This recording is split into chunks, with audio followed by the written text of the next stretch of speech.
सही वक्त पर सही निर्णय लेना चाहिए। यदि आप चाहो ना मेरी माँ बूढ़ी माँ हो, तो आप अपने घर को टूटने से बचा सकती हो, आप अपने घर में आग लगने से बचा सकती हो, पर आप सही वक्त पर सही निर्णय नहीं ले पाती हो, जिसके कारण आपके घर के रिश्ते टूट जाते हैं, टुकड़े टुकड़े हो जाते हैं। इसका एक उदाहरण बताता हूं मैं आपको। जब महाभारत की तैयारियां होने लगी, तब भगवान श्री कृष्ण को मांगने के लिए दुर्योधन आया। कन्हैया, आप हमारे साथ युद्ध करिए, हमारे पक्ष में आइए। अर्जुन आए, बोले आप हमारे पक्ष में आइए। भगवान ने कहा कि कल जो सबसे प्रथम आएगा मैं उसको मौका दूंगा प्रथम मांगने का।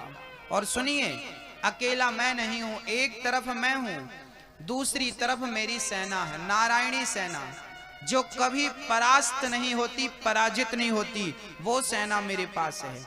या तो मुझे मांग लो या तो सेना को मांग लो, पर याद रखना मैं किसी के भी साथ रहूंगा, या कौरव या पांडव, मैं अस्त्र शस्त्र नहीं उठाऊंगा, मैं धनुष नहीं उठाऊंगा, मैं किसी को मारूंगा नहीं,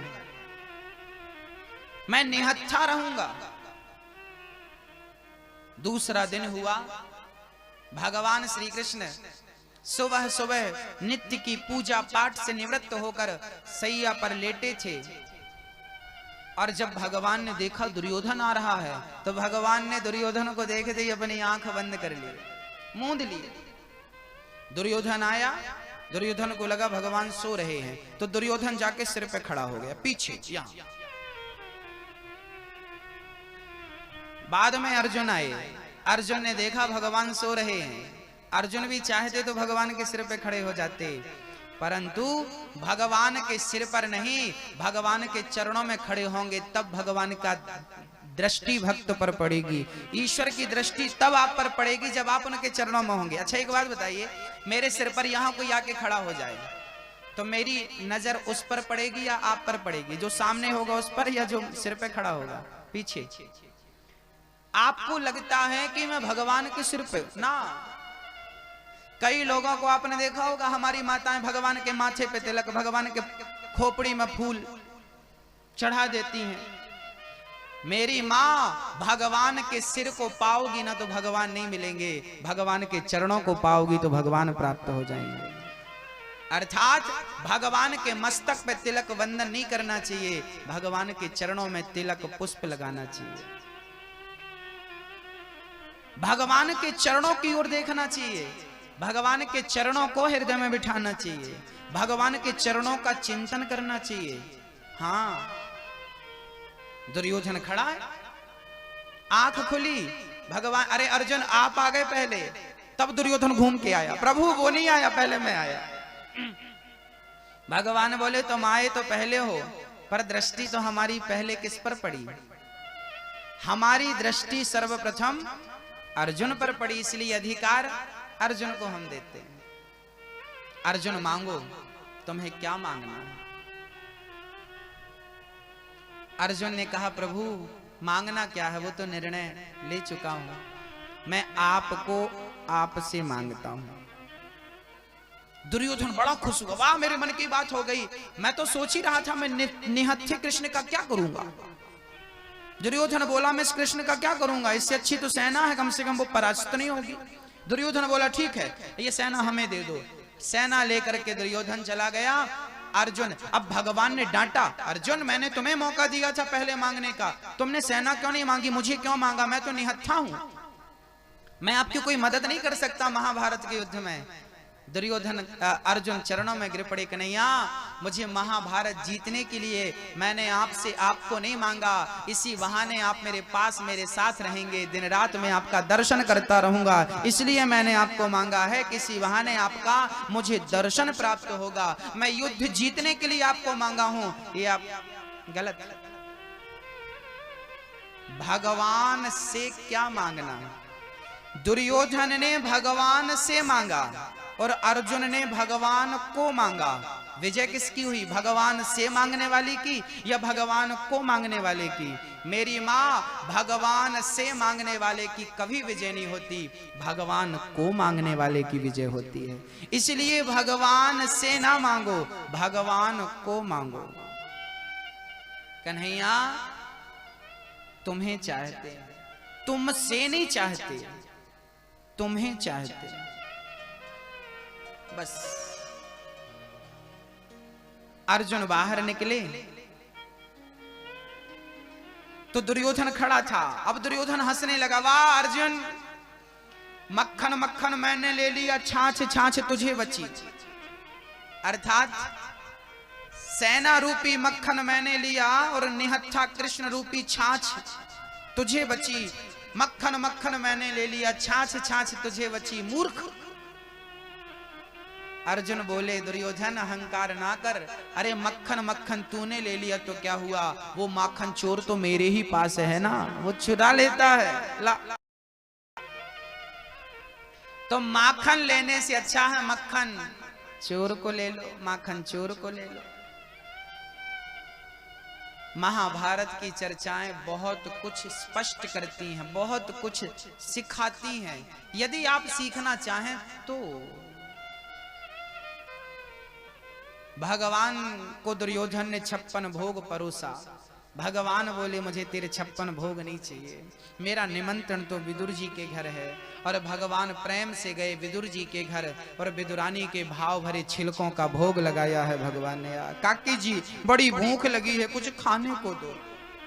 विदुर जी बाजार गए और विदुरानी साग घर में उबल रही थी, साग बासी सूखी कैसे खिलाए। बगीचे से केला तोड़ कर ले आई, केला छीलती जाती, छिलका फल फेंकती जाती, छिलका समझकर, छिलकों को फल समझकर कृष्ण को देती जाती। धन्य है भगवान जो छिलकों का भोग लगा रहे हैं, और धन्य है वो भक्त जो छिलकों का भोग भगवान को लगा रहा है। आहा, आज भगवान ने ये नहीं देखा कि मेरे भक्त ने क्या खिलाया, आज भगवान ने ये देखा कि मेरे भक्त ने किस प्रेम से मुझे खिलाया है, किस भाव से मुझे खिलाया है। वस्तु महत्व नहीं रखती, वस्तु के पीछे उद्देश्य महत्व रखता है। वो प्रेम, वो भाव महत्व रखता है। आपका भाव क्या है? और भाव का भूखा हूं मैं, भाव ही एक सार है, और भाव से भजले मुझे तो भव से बेड़ा पार है। राम ही केवल प्रेम प्यारा, केवल प्रेम की रोटी खाता है मेरी माँ। वो प्रेम की रोटी बासी ही क्यों ना हो, कल की ही क्यों ना हो, बिल्कुल पापड़ की तरह कड़ी ही क्यों ना हो गई हो, वो बासी ही कल की और परसों की ही खाएगा, पर प्रेम की रोटी खाएगा। वो अहंकार के 56 भोग कभी नहीं खाता मेरी माँ, वो प्रेम की बासी रोटी खाता है। दुर्योधन की मेवा त्यागी, साग विदुर घर खाई, सबसे ऊंची प्रेम सगाई। आहा, किस चीज का भूखा है मेरा कृष्ण, ये बताओ क्या चाहिए? आप लोग कभी कभी पूछती हो ना कि गुरुजी भगवान को क्या भोग लगाएं, क्या भोग लगाएं? ये तो प्रश्न ही नहीं है। क्या भोग लगाएं ये प्रश्न कब खड़ा हुआ? अरे कर्माबाई खिचड़ी भगवान को खिलाती थी। जगन्नाथपुरी में कर्माबाई की कुटिया थी, वो कर्माबाई खिचड़ी बनाती, चूल्हे पर मिट्टी का बर्तन चढ़ाती, पानी डालती, नमक डालती, थोड़ी सी दाल, थोड़ी सी चावल डाल देती और बढ़िया दातून करती। दातून करते करते उसी को, खिचड़ी को चलाती, और फिर जब खिचड़ी पक जाती तो भगवान को बुलाती, जगन्नाथ भगवान आओ, खिचड़ी तैयार है, भोग लगाओ। भगवान गोद में आकर के बैठते और इस खिचड़ी का भोग लगाते। भगवान शुद्धि को नहीं देखता, आपकी शरीर की पवित्रता कितनी ज्यादा और कितनी कम है, ईश्वर को इससे मतलब नहीं, आपके मन की शुद्धि कितनी है, मन कितना निर्मल है, ये ईश्वर देखता है। तन को धोया मगर मन को धोया नहीं, बाद गंगा नहाने से क्या फायदा। ना मेरी माँ, कर्माबाई की खिचड़ी भगवान ने खाई। कर्माबाई बुलाती है, आज एकादशी के दिन भगवान को बुलाया और चावल खिला दिया, खिचड़ी चावल की खिलाई। पंडा जी ने देखा कि ये भगवान के मुंह पे चावल का दाना लगा है। किसने खिचड़ी खिलाई भगवान को? कर्माबाई बर्तन धुल रही थी।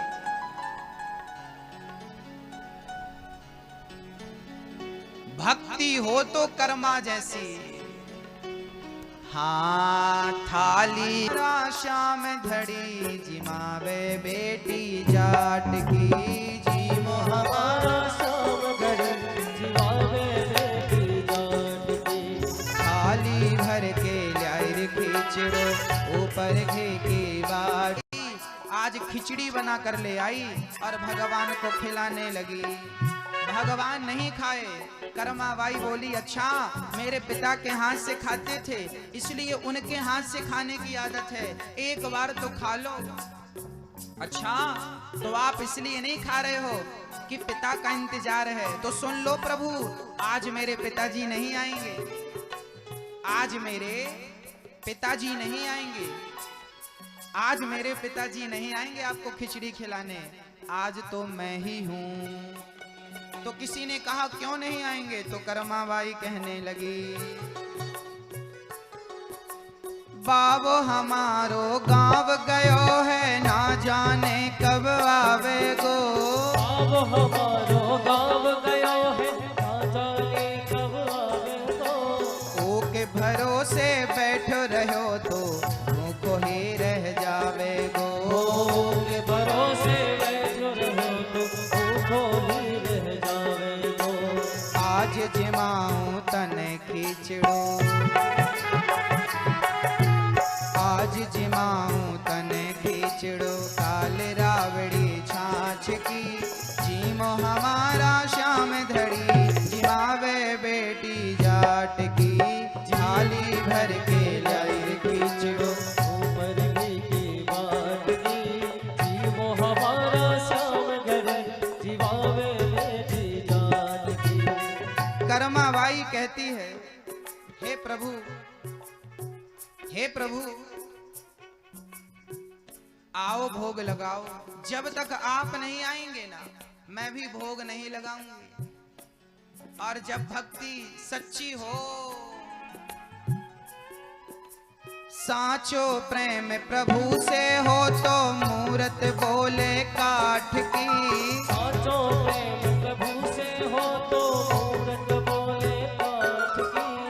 अब प्रेम सच्चा हो तो पत्थर की मूर्ति भी बोलती है। हाथ उठा के जरा मस्ती भरी ताली बजाओ मेरी माँ। कर्माबाई कहती है,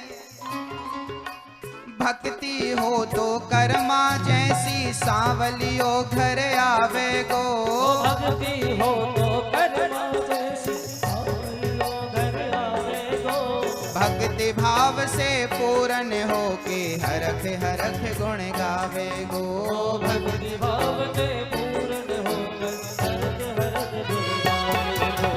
साचो प्रेम प्रभु से हो तो,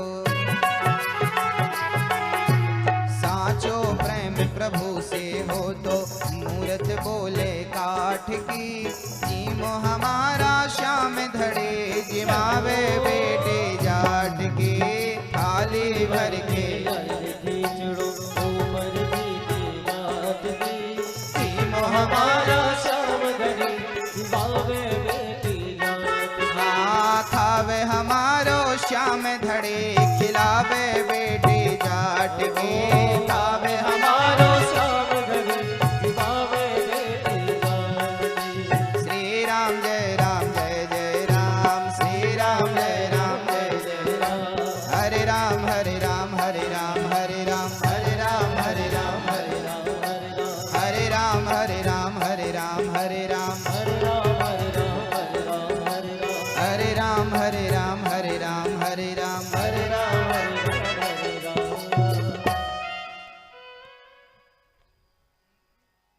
भक्तों, कर्माबाई की खिचड़ी आज भी जगन्नाथ भगवान को प्रथम भोग में लगती है। पुजारियों को दर्शन दिया भगवान ने कर्माबाई के कहने पर। ये कर्माबाई की खिचड़ी है, ये प्रेम की खिचड़ी है, ये भाव की खिचड़ी है। जब भगवान धराधाम को छोड़कर गए तब विदुर जी को याद किया। विदुर जी को पता चला कि भगवान ने हमें याद किया है। तुरंत मैत्रेय जी के पास गए और मैत्रेय जी से प्रश्न किया, प्रभु। विदुर जी ने प्रश्न किया, सुखाय कर्माणि करोति लोको नतये सुखम वान्य दुपार वंबा विंदेत भूयस्ततएव दुःखम यदत्र युक्तम भगवान वदेन्नः। सारी दुनिया सुख के लिए कर्म करती है, फिर भी मनुष्य को दुख मिलता है, क्यों? कारण क्या है? इसके पीछे कारण है कि आप सुख प्राप्त करना चाहते हैं, परंतु सुख होगा तो प्राप्त कर पाएंगे ना, होगा ही नहीं, पाएंगे कैसे?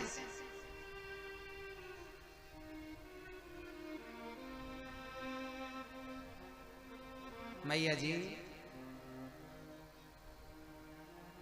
आपका मन गलत जगह पर लगे तो शांति मिलेगी क्या? नाले के पास जाकर आप कहो कि गुलाब की खुशबू आए, संभव है? नाले के पास दुर्गंध ही आएगी, गुलाब के बगीचे में सुगंध ही आएगी। संसार का नाम दुखालय है, यहां आओगी तो दुख ही उठाने पड़ेंगे, एक को भी सुख नहीं मिला। यहां पर सुख मान बैठे हैं।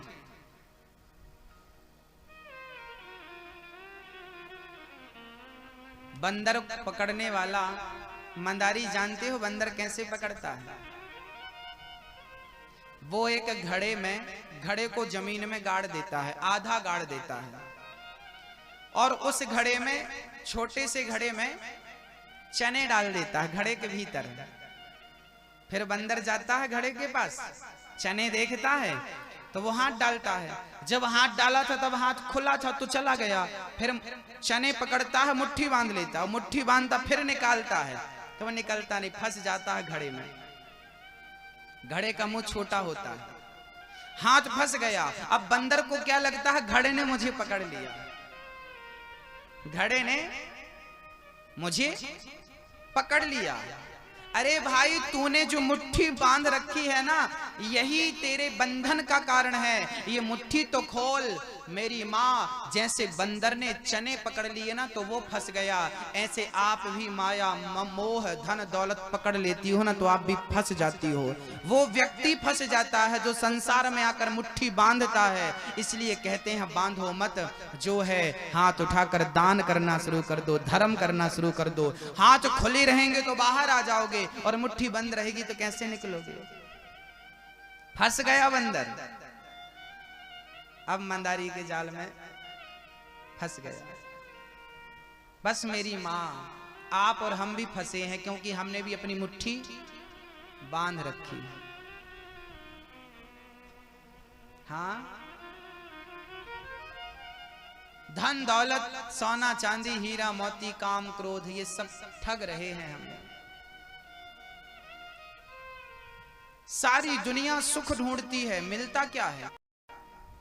प्याज का आपने स्वरूप देखा होगा। प्याज को ऊपर से देखो तो लगता है बड़ी ठोस है, अंदर कुछ है। तो छिलका उतार कर देखा, अंदर भी छिलका, फिर दूसरा छिलका निकाला, तीसरा छिलका, चौथा छिलका ने। ऐसी हाल पत्ता गोभी का है। उसका पहला पत्ता उतारा, दूसरा पत्ता उतारा, तीसरा पत्ता, चौथा पत्ता निकाला, पांचवा पत्ता, पत्ते के ऊपर पत्ता, पत्ते के ऊपर पत्ता। शुरू में भी पत्ता था, आखिरी में भी पत्ता ही बचा। ऐसे ही जब आपका जन्म हुआ था तो भी रोए थे, जीवन की आखिरी घड़ी में भी रोना ही रोना है। शुरू से अंत तक केवल दुख, केवल दुख। हर व्यक्ति दुखी है, जन्म लेते ही रोता है कह कह करके और आखिरी तक रोता है। लगा कि इस जिंदगी में बहुत कुछ है, बड़ा सुख है। मेरी माँ याद रखना, जब आप बहुत बूढ़ी हो जाओगी ना, बिल्कुल जर्जर हालत हो जाएगी, हाथ में लाठी, एक कदम भी चल नहीं पाओगी, तब पता चलेगा कि आपने क्या पाया और क्या खोया। उस समय आपके पास अरबों की दौलत होगी, क्या आप उसका सदुपयोग करना चाहोगी तो कर पाओगी? हाँ? एक बूढ़ी माँ मेरे पास आकर 10 रुपए देकर रोने लगी। वो माँ कहने लगी, बेटा अनिरुद्ध, ये 10 रुपए तू बूढ़ी माँ की सेवा करता है ना, उस माँ की सेवा में मेरे 10 रुपए लगा देना। मैंने कहा बिल्कुल लगाऊंगा मेरी माँ। वो रोने लगी। मैंने कहा रोती क्यों है मेरी माँ? उस माँ ने कहा, बेटा मैं एक माँ को दोनों टाइम का भोजन देना चाहती हूँ। एक वृद्ध को दोनों टाइम का भोजन दे करके उसे भोजन की व्यवस्था करना चाहती हूँ। 21,000 रुपए देना चाहती थी मैं, ताकि इससे तू दोनों टाइम के भोजन की व्यवस्था करता है ना तो ये हो जाएगी। तो मैंने कहा फिर जब इच्छा है, भाव है, मन है, तो देर किस बात की? बोले मैंने पिछले ही साल अपनी पूरी संपत्ति अपने बेटे के नाम कर दी, और आज मैंने बेटे से मांगा कि बेटा मुझे 21,000 रुपए दे दे, दान करने हैं। तो बेटे ने कहा, माँ इतना सारा दान करेगी? मैंने इतना कुछ दिया। तब बेटे ने नहीं कहा कि माँ तूने इतना कुछ दे दिया, आज उतने कुछ से मैंने इतना सा मांगा। तो बेटे ने मना कर दिया। जब तक मेरे पास था तब तक देने का भाव नहीं था, अब देने का भाव है पर देने के लिए कुछ नहीं है। ये स्थिति कब उत्पन्न हो जाए? इसलिए कहते हैं कि आज से ही भगवान का चिंतन करना शुरू कर दो। कल चिंतन करने का मन बनाओ, तुम चिंतन करने योग्य बचे ना बचे। आज कथा सुन लो, कल कथा सुनने का मन बनाओ और कथा तक पहुंच पाए ना पहुंच पाए।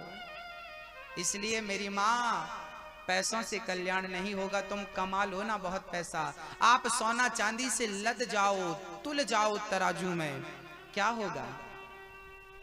क्या करोगी? खाओगी तो रोटी ही ना। पेट तो रोटी से भरेगा कि सोना चांदी खा के पेट भरोगी? हाँ, इसलिए अपना ईमान मत बेचो, अपनी शांति अपने आप को देखो कहाँ है। इस संसार में आने की सार्थकता तभी है जब आप स्वयं भगवान में मन लगाएं और अपने बच्चों को संस्कारी बना करके ईश्वर के चरणों में समर्पित करते हैं। यही आपकी सबसे बड़ी पूंजी है। भक्तों, सुखदेव जी विदुर जी से मैत्री जी ने कहा, संसार का नाम ही दुखालय है। हाँ,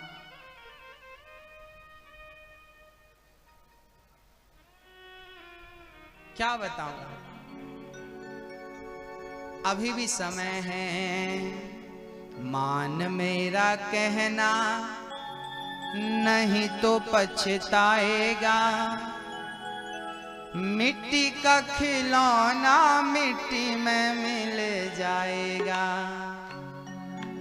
मान मेरा कहना नहीं तो पछताएगा। मिट्टी का खिलौना मिट्टी में मिल जाएगा। मान मेरा कहना नहीं तो पछताएगा। मिट्टी का खिलौना मिट्टी में मिल जाएगा। मान मेरा कहना नहीं तो पछताएगा। मिट्टी का खिलौना मिट्टी में मिल जाएगा। मान मेरा कहना।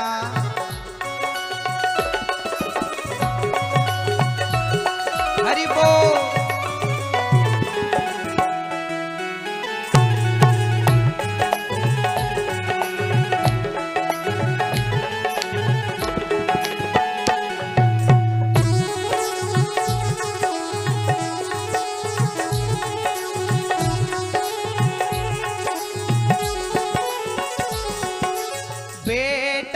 बेटा क्या करता है? बेटा बेटा क्या करता है? बेटा बेटा क्या करता है? बेटा तेरा एक दिन पड़ोसी बन जाएगा। मिट्टी का खिलौना मिट्टी में मिल जाएगा। मान मेरा कहना नहीं तो पछताएगा। मिट्टी का खिलौना मिट्टी में मिल जाएगा। मान मिट्टी का खिलौना मिट्टी में मिल जाएगा।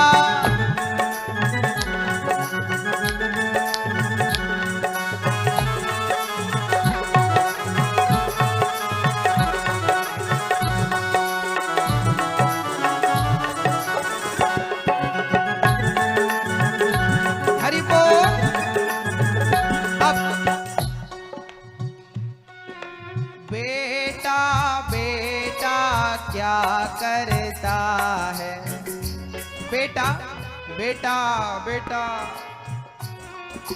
बेटा तेरा एक दिन पड़ोसी बन जाएगा।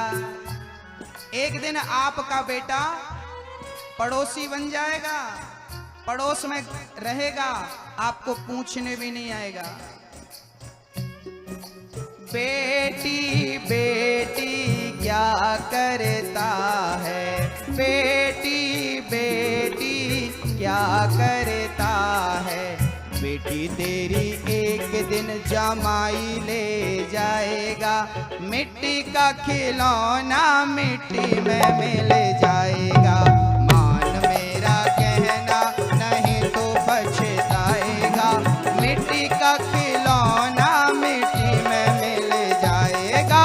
मान मेरा कहना।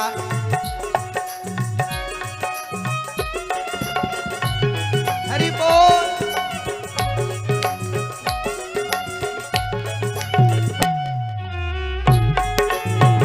गाना हाथ।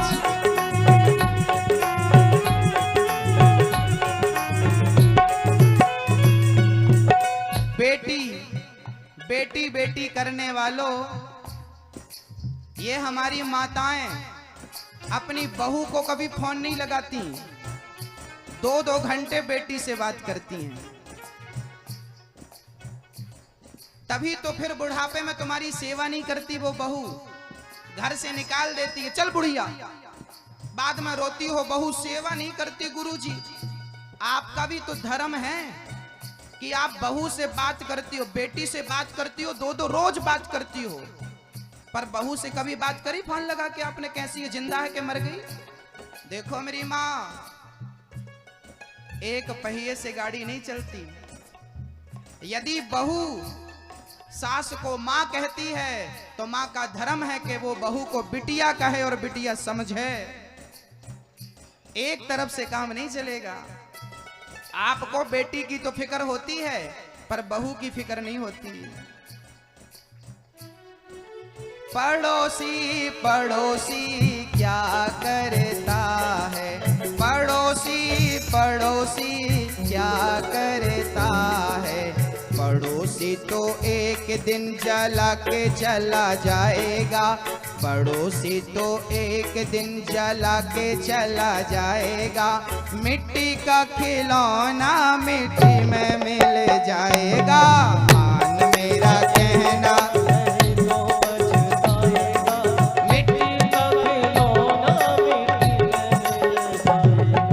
मान मेरा कहना नहीं तो पछताएगा।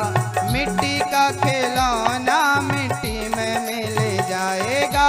मान मेरा कहना नहीं तो पछताएगा। मिट्टी का खिलौना मिट्टी में। और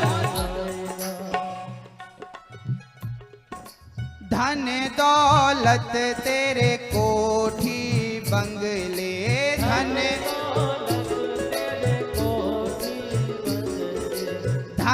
दौलत तेरे कोठी बंगले, धन दौलत तेरे कोठी बंगले।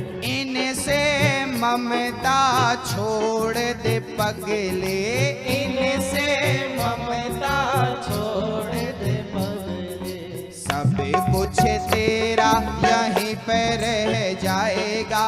सब कुछ तेरा यहीं पर रह जाएगा। मिट्टी का खिलौना मिट्टी में मिल जाएगा।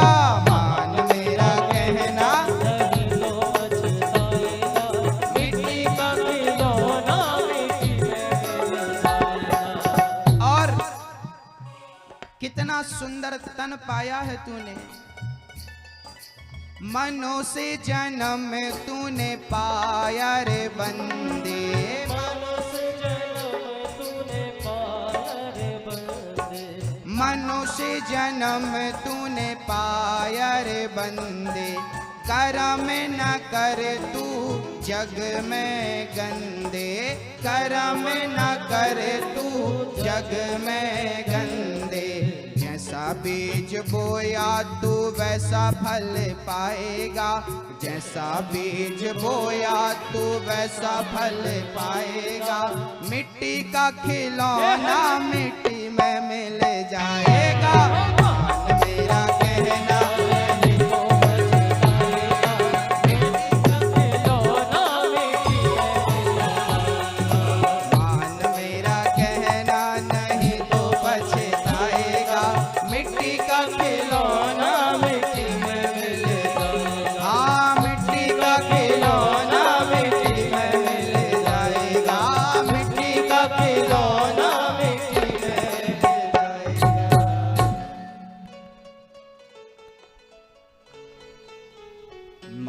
मेरा कहना नहीं तो पछताएगा।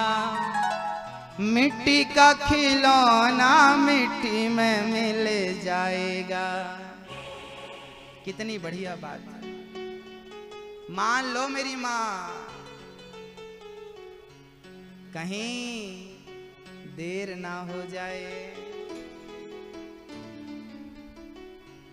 देर ना हो जाए, कहीं देर ना हो जाए। अभी वक्त है, अभी समय है, कहीं वो बात समझने में देर ना हो जाए। तुम्हारा कौन है? अब तो मनु जी महाराज, भगवान ने सृष्टि का वर्णन सुखदेव जी ने किया। सुनो विदुर जी, भगवान ने ये संसार रचा है, बनाया है।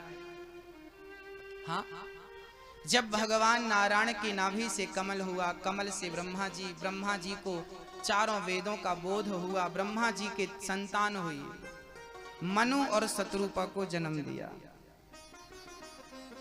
पहले तो सनकादियों को जन्म दिया। बहुत चर्चाएं लंबी हैं। सनकादि भगवान का दर्शन करने गए तो जय विजय ने रोका। जय विजय ने रोका तो सनकादियों ने श्राप दे दिया। और जब संत को क्रोध आया तो बैकुंठ में एंट्री नहीं हुई, भगवान खुद बाहर आ गए और कहा जाओ तुम राक्षस बन जाओ 3 जन्म में। वही जय विजय हिरण्याक्ष हिरण्यकश्यपु एक जन्म में, रावण कुंभकर्ण दूसरे जन्म में, शिशुपाल दंतवक्र तीसरे जन्म में बनकर आए और भगवान ने इन सबका उद्धार किया। हाँ मैया जी, मनु जी महाराज की भगवान ब्रह्मा के शरीर के एक अंग से मनु, दूसरे अंग से शत्रुपा का जन्म हुआ। मनु शत्रुपा की 5 संतानें हुई, 3 पुत्रियां 2 पुत्र, आकुति देवहूति प्रसूति। आकुति का विवाह रुचि प्रजापति से किया, देवहूति का विवाह करदम जी से। आकुति के यहाँ यज्ञ भगवान प्रकट हुए हैं, देवहूति के यहाँ कपिल भगवान प्रकट हुए। माँ देवहूति की चर्चा बड़ी सुंदर और सुखद है। ब्रह्मा के पुत्र का नाम है करदम, छाया पुत्र श्री करदम जी। करदम जी जंगल में बैठकर भगवान का तप कर रहे थे, भगवान की आराधना कर रहे थे। मनु जी की बेटी देवहूति बड़ी सुंदर थी, भाई राजा की बेटी है और बहुत सुंदर थी। देवहूति का विवाह करदम जी से किया, जंगल में लेकर आए अपनी बिटिया को। पहले का पिता अपनी बेटी के लिए वर कैसा ढूंढता था? तपस्वी, जो तप करने वाला हो, सत्यवादी हो, तपस्वी हो, सत्यवादी हो, ऐसा वर ढूंढते थे पहले के पिता अपनी बिटिया के लिए। और आज के पिता कैसे ढूंढते हैं? बस पैसे वाला हो चलेगा, बाकी सब चलेगा, पैसे वाला होना चाहिए। क्यों इतने अंधे हो गए आप लोग? पैसा ही पैसा चाहिए सबको, बताओ।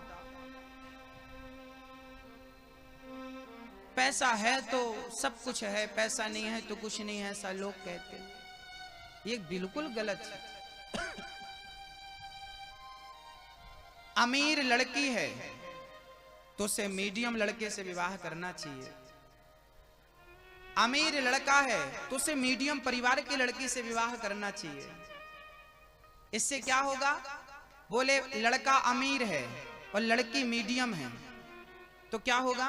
बोले एक मीडियम परिवार को भी मौका मिलेगा आगे बढ़ने का। अब अमीर ने अमीर के घर कर ली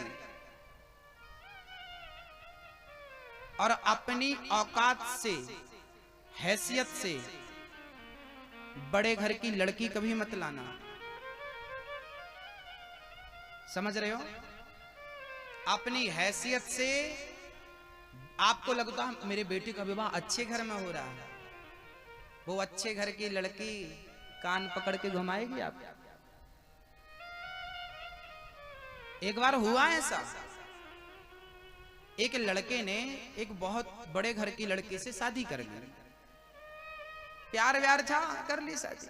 और जब लड़की आई तो यहां तो खप्पर वाला घर, अब वो बोला एसी लाओ। अब एसी क्या होती है तू बता, एसी क्या होती है? मेरे बाप के घर तो एसी है, मेरे कमरे में सेपरेट रूम है, अटैच है, और उसके घर में तो टॉयलेट भी नहीं थी, जाना पड़ता था खेत में। वो तो मोदी जी ने बनवा दी बढ़िया सी।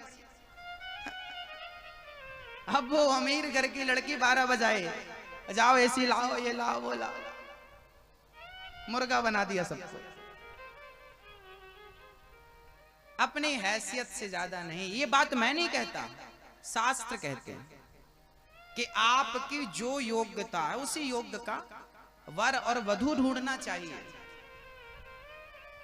नहीं तो गृहस्थी की गाड़ी रुक जाएगी।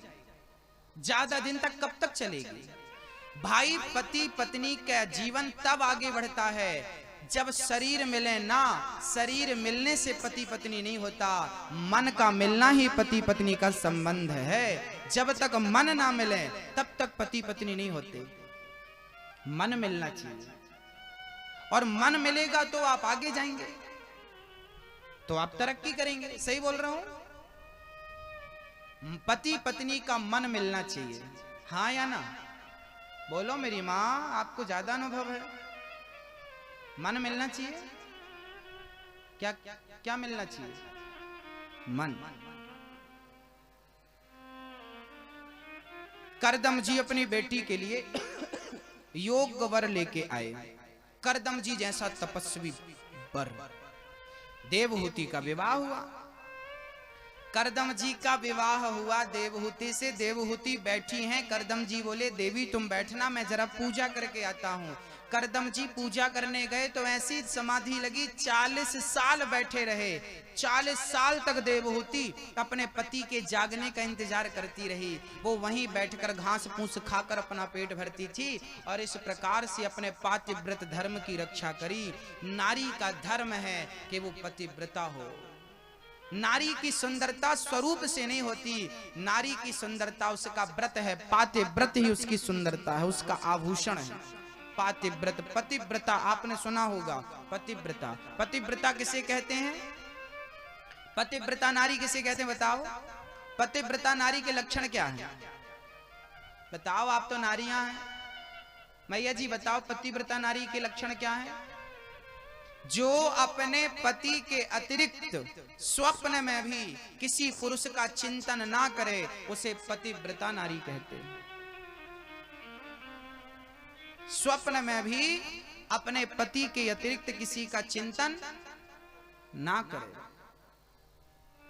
यदि आपके सपने में भी कोई दूसरा पुरुष आ गया और आपके साथ बैठकर बातें स्वप्न में भी कर ली तो आपका पातिव्रत धर्म नष्ट हो गया।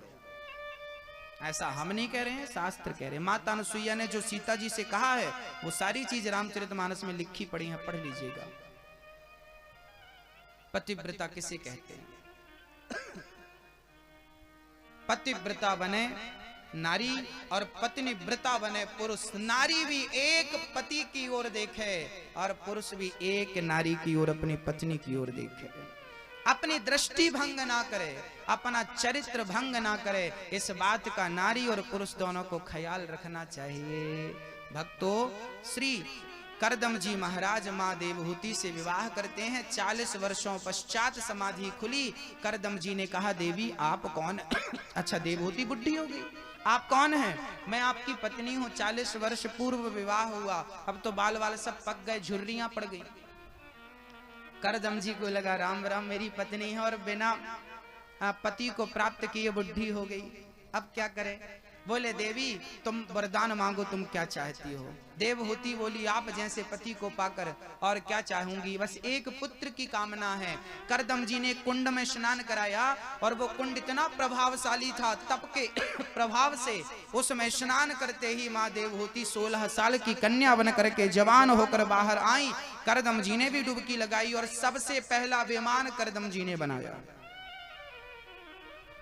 हेलीकॉप्टर एरोप्लेन की कल्पना सबसे पहले भारत में की गई थी। आज पूरी दुनिया में किसी भी ग्रंथ में, किसी के भी धर्म ग्रंथों में विमानों की कोई चर्चाएं नहीं है, कोई बात नहीं है।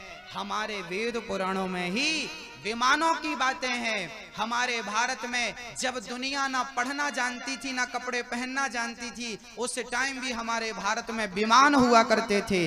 रावण के पास पुष्पक विमान था और करदम जी के पास कामक विमान था। विमान भी हमारे देश में थे। आजकल के बच्चों को जब हम ये बात कहते हैं कि भाई हमारे भारत में, पहले जब ये बात कही जाती थी कि विमान जैसा कुछ होता है, उड़ता है आदमी, लोग हंसते थे, क्या बकवास कर रहे हो।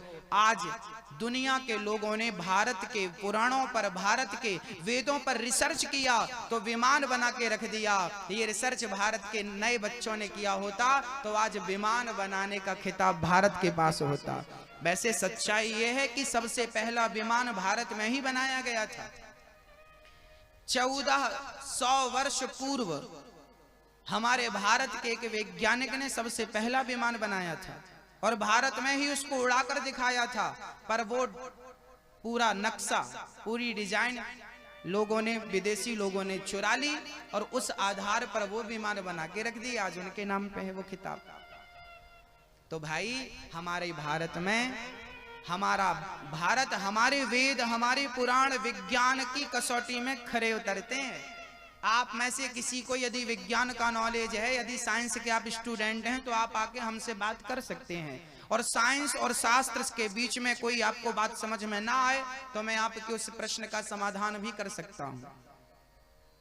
शास्त्र जो है हमारे, ये विज्ञान की कसौटी में बिल्कुल खरे उतरते हैं। जो चीज विज्ञान को अभी पता लगी है, वही चीज हमारे शास्त्र ने हजारों साल पहले कह दिया। एक उदाहरण से आपको समझाने का प्रयास करता हूं। पृथ्वी चपटी है या गोल है? बताओ, पृथ्वी कैसी है? पृथ्वी गोल है। बाइबल में लिखा है पृथ्वी चपटी है। बाइबल कहती है पृथ्वी चपटी है। 1920, 1930 नासा के साइंटिस्टों ने, वैज्ञानिकों ने भी माना था कि पृथ्वी चपटी है।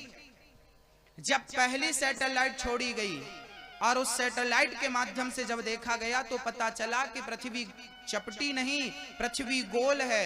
1940 के लगभग ये बात वैज्ञानिकों ने बताई कि पृथ्वी गोल है। विज्ञान को अभी पता चला कि पृथ्वी गोल है। हमारे वेद पुराण हजारों साल से कह रहे हैं पृथ्वी गोल है। जब हिरण्याक्ष पृथ्वी को लेकर पाताल में गया था, उस समय 12 भगवान ने पृथ्वी को अपनी दाढ़ों में रख के ऊपर लाए थे। उस समय पृथ्वी का आकार गोल बताया गया था।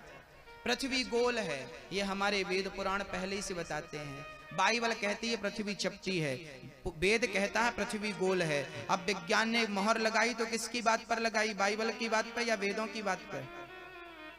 जर्मनी के सबसे बड़े रिसर्च सेंटर में वेद रखे हैं। वेदों के आधार पर वहां रिसर्च होती है, वेदों के आधार पर वहां कोई भी चीज तैयार होती है। आज जितनी भी टेक्नोलॉजी आपके पास है, ये सारी हमारे वेदों की दी हुई है। आप माने ना माने, अमेरिका की सबसे बड़ी यूनिवर्सिटी में गीता पढ़ाई जाती है और भारत में गधे का पढ़ाया जाता है। कितना बड़ा दुर्भाग्य है। हाँ, अमेरिका, ये बात मैं कह रहा हूं तो आप मुझे केस कर सकते हैं मेरे ऊपर, यदि मेरी कोई भी बात गलत है तो आप मुझ पर दोषारोपण लगा सकते हैं। अमेरिका में सबसे बड़ी यूनिवर्सिटी अमेरिका की, उस अमेरिका की यूनिवर्सिटी में गीता पढ़ाई जाती है और भारत में अभी तक गधा पढ़ाया जाता है। ये कितना बड़ा दुर्भाग्य है। हाँ, आजकल लोग इंग्लिश बोले ना तो लोगों को लगे वाह बढ़िया, बहुत पढ़ा लिखा, बहुत समझदार है। इंग्लिश बोलने को लोग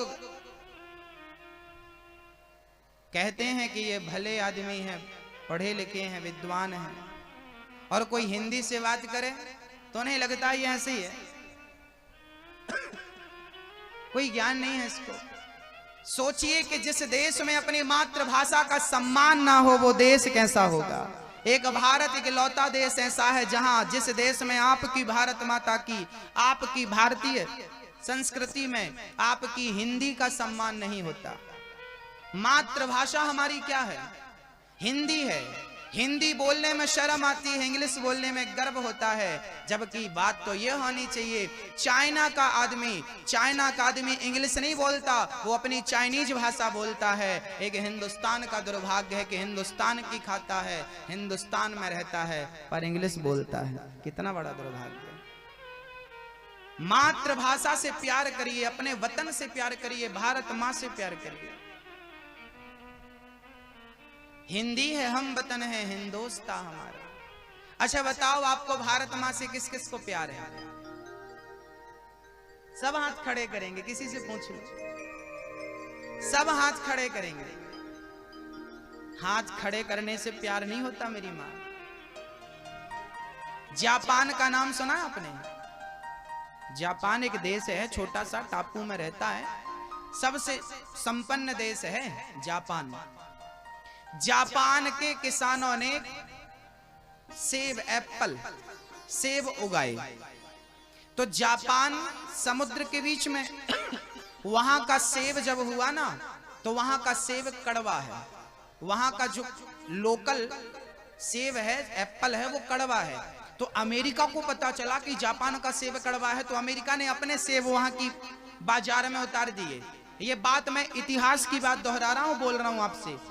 जब अमेरिका ने अपने देश से सेब भेजे जापान, तो अमेरिका का सेब मीठा था और जापान का सेब कड़वा था। तो जापान के लोगों ने कहा कि हमारे देश का सेब भले कड़वा है, पर हम देश का पैसा अमेरिका को नहीं दे सकते, हम कड़वा खाएंगे, पर अपने देश का पैसा दूसरे देश में नहीं भेजेंगे। ये वफादारी उनके देश की थी। इसलिए आज जापान संपन्न है, क्योंकि वो अपने वतन से, अपने देश से प्यार करते हैं। वो चाइना का कोई सामान नहीं खरीदते, वो अपने ही देश का बना हुआ सामान खरीदने पे विश्वास रखते हैं। उनका पैसा फिजूल ना जाए, वो इस बात का ध्यान रखते हैं, इसलिए वो संपन्न है। और ये भारत का आदमी ये गन्ने का जूस नहीं पीता, पेप्सी और कोका कोला पीता है। और पेप्सी कोका कोला पीते समय अपने आप को बड़ा वाह, देखो हम लोग क्या पीते हैं, वाह, ये भारत है, ये प्यार है भारत से। जय का भारत माता की जय, जय जय, ऐसे में जय होगी। भारत से प्यार तब होगा, भारत का किसान यदि फांसी लगा के मरता है ना मेरी माँ, उसकी जिम्मेदार आप भी होती हो। भारत का हर वो व्यक्ति जिम्मेदार है। यदि आपने गन्ने के किसान की फांसी रोकनी थी तो गन्ने का जूस पिया होता तो किसान को 2 पैसा मिलता, वो फांसी ना लगाता, बेटी को पढ़ाता, अपने बच्चों को अच्छा पढ़ा पाता। लेकिन आपने पेप्सी कोका कोला पी लिया, गन्ने का जूस नहीं पिया। वो किसान फांसी नहीं लगाएगा तो क्या करेगा? किसान फांसी लगा लिया, सरकार पे हल्ला बोल दो, सरकार क्या करेगी? आपकी और हमारी कोई जिम्मेदारी नहीं है देश के प्रति? क्या हमें और आपको अपने वतन, अपने देश से प्यार नहीं करना चाहिए? मेरी माँ, भारत तब बढ़ेगा जब आप अपने वतन से प्यार करेंगे, जब अपनी संस्कृति से प्यार करेंगे, जब हिंदी से प्यार करेंगे। भारत की बनी चीजों पर आज ये नौजवान भाइयों से पूछे तुम्हें कौन सी गाड़ी खरीदनी है? हमें BMW खरीदनी है। हिंदुस्तान में जो गाड़ी बनती है वो गाड़ी नहीं खरीदनी, जो विदेश में बनती है वो खरीदनी है। भारत का आदमी पागल है। कैसे पागल है? वो भारत की बनी चीजों को नहीं खरीदता, वो भारत को प्रोत्साहित नहीं करता, वो विदेश में अपना पैसा देना चाहता है और कहता है मैं प्यार करता हूं भारत माँ से। ना मेरी माँ, अपने बच्चों को देश प्रेमी बनाइए। हम जिएंगे और मरेंगे ऐ वतन। भारत माता की, भारत माता की। भारत की बनी चीजों पर आइए, भारत से प्यार करिए।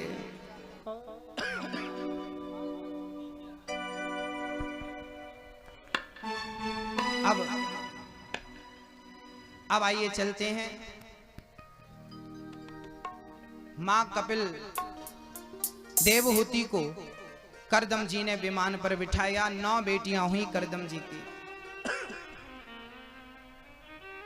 9 बेटियां हुई। 9 बेटियों का 9 ब्रह्मा जी के पुत्रों से विवाह किया और अंत में कपिल भगवान का जन्म हुआ। कपिल भगवान का जन्म हुआ। एक दिन कपिल भगवान का दर्शन करते ही वो करदम जी तो जंगल चले गए। मां देवहूति करदम जी के जाते ही कपिल भगवान के सामने हाथ जोड़कर बैठ गई और प्रश्न करने लगी।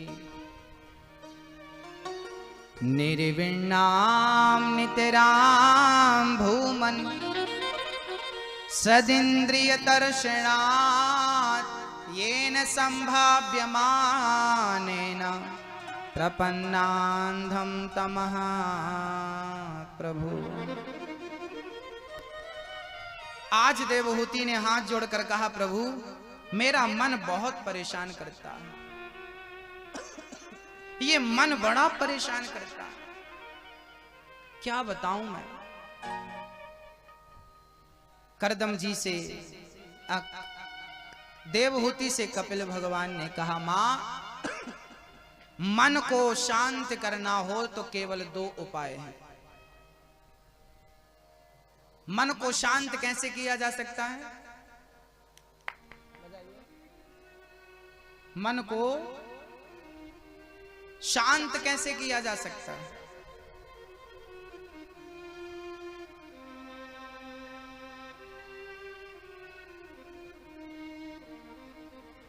मन को शांत करने का तरीका क्या है?